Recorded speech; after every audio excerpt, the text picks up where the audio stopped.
هو في طفل مش عنيد؟ يعني هو في بيت ما فيهوش طفل بيرفض كل حاجة أو ما يسمعش الكلام؟ بس يا ترى هو عناد بجد ولا ده تنبيه من الطفل بيقول إنه محتاج حد يسمعه أو يفهمه؟ ساعات بنشوفه عند، بس الحقيقة بتكون وراه مشاعر كتير، ممكن خوف، إحباط، أو محاولة للسيطرة على حاجة هو مش فاهمها. وده اللي هنحاول نفهمه النهاردة. ليه الأطفال بيعندوا؟ وإمتى العند بيكون طبيعي؟ وإمتى يكون إنذار لازم ننتبه ليه؟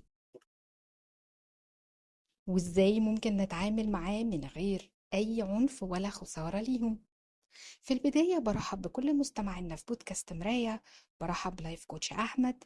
أهلا بيك يا كوتش. حلقتنا النهاردة موضوعها مهم جدا ومحتاجين نتناقش فيه بكل تفاصيله.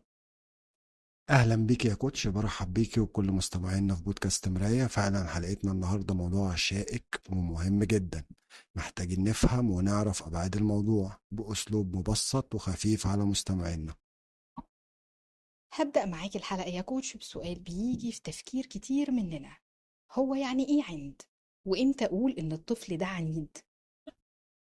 سؤالك مهم جدا. العند مش دايما حاجة سلبية، ساعات بيكون مجرد محاولات من الطفل إنه يثبت وجوده وإنه ليه رأي. لكن لو العند بقى تحدي دايم وبيكون مصاحب ليه غضب وكسر للقواعد بشكل مستمر، هنا محتاجين نراجع نفسنا كأهل. يعني ممكن العند يكون ناتج عن طبيعة شخصية ولا دايما بيكون بسبب خطأ في التربية؟ هو مزيج من الاتنين فعلا، في أسباب كتير ممكن تكون ورا سلوك العند، منها إننا بنلاحظ في مرحلة من 2 ل4 وسن المراهقة بيحاولوا يثبتوا نفسهم بس بأسلوب ممكن يكون في عند.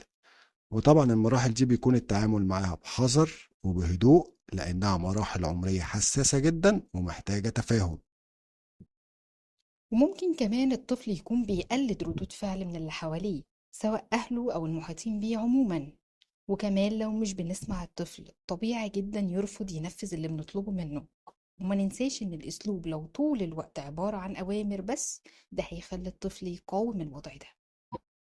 عارفة يا كوتش، ساعات العند بيكون وسيلة للفت الانتباه، بمعنى إن الطفل مش بيلاقي اهتمام غير لما يعاند، ودي طريقة بيشد بيها انتباه الأهل.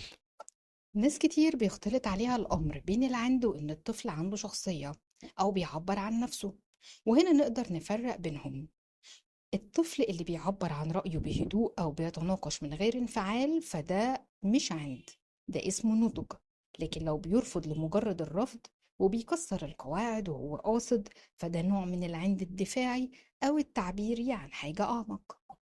يا كوتش، في شوية أخطاء ممكن نقع فيها كأهل، ودي للأسف بتزود العند أكتر، زي مثلا إننا نقابل رفضهم للحاجة بالزعيق والعصبية والتهديد، أو إننا نقول له أنت عنيد وأسلوبك صعب، ده هيخليه يستخدم العند كسلاح. أو نقارن بينه وبين حد من أهله أو أصحابه، والمقارنة بتخلي الطفل مش واثق في نفسه. فعلا ساعات بنكون احنا اللي بنساعد ان المشكلة تكبر من غير ما نحس. بس زي ما اتعودنا ان كل مشكلة وليها اكتر من حل. التعامل مع الطفل العنيد محتاج ببساطة إننا نغير أسلوبنا وتعاملنا مع الطفل، مش نقاومه. بمعنى إننا في البداية ما نعاندش الطفل، ونحاول نفهم بالراحة هو رافض ليه، ونبعد شوية عن أسلوب الأوامر، ويكون فيه اختيارات، ده هيقوي شخصيته أكتر. الطفل محتاج حد يسمعه وإن يكون فيه اهتمام بيه، فنخصص وقت ونفهم إيه اللي جواه. ده هيقرب المسافات ويقوي علاقة الصداقة بينكم.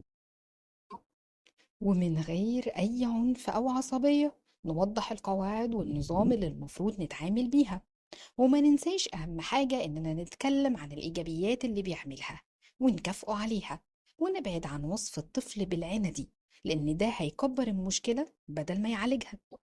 كل سلوك وراه احتياج، يمكن العند وراه طفل مش عارف يعبر، أو مش حاسس بالأمان، أو محتاج حد يفهمه ويهتم بيه. كل طفل عنده رسالة في تصرفاته، ودايما الصبر والتفاهم والهدوء مفاتيح بسيطة هتقدر توصلك للي حاسس بيه وعايز يوصله لك. فنصبر ونحاول علشان ما نخسرش علاقة مهمة جدا في حياتنا. وبكده نكون وصلنا لنهاية حلقتنا النهاردة. كان معاكم كوتش أحمد وكوتش إيمان في انتظار أسئلتكم واستفساراتكم دايما من خلال صفحتنا بيهابي على الفيسبوك وانستجرام وقناة مراية على اليوتيوب، وطبعا بودكاست مراية على سبوتيفاي، وهتكون اللينكات موجودة بالتعليقات. بشكركم جدا على المتابعة، وانتظرونا في حلقة جديدة من بودكاست مراية.